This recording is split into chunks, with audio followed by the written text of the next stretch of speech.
Hi అండి, అందరూ ఎలా ఉన్నారండి? నేనైతే చాలా బాగున్నాను.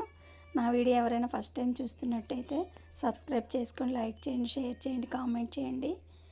నేను చిన్న చిట్కా చెప్దామని మీ ముందుకు వచ్చానండి. 50 గ్రాముల మెంతులు, 50 గ్రాముల శొంఠి, 50 గ్రాముల వాము అండి.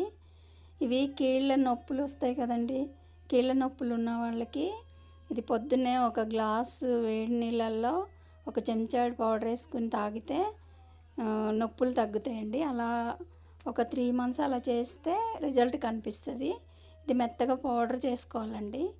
శొంఠిని కొంచెం దంచుకోవాలండి. కొమ్ములు ఉంటాయి కదా, నలగవు కాబట్టి కొంచెం దంచుకుని మెంతులు, వాము, శొంఠి అన్నీ మిక్సీకి వేసుకొని మెత్తగా పౌడర్ పట్టుకోవాలండి. మెత్తగా పౌడర్ చేసుకుని పొద్దున్నే లేవగానే గోరువెచ్చటి నీళ్ళల్లో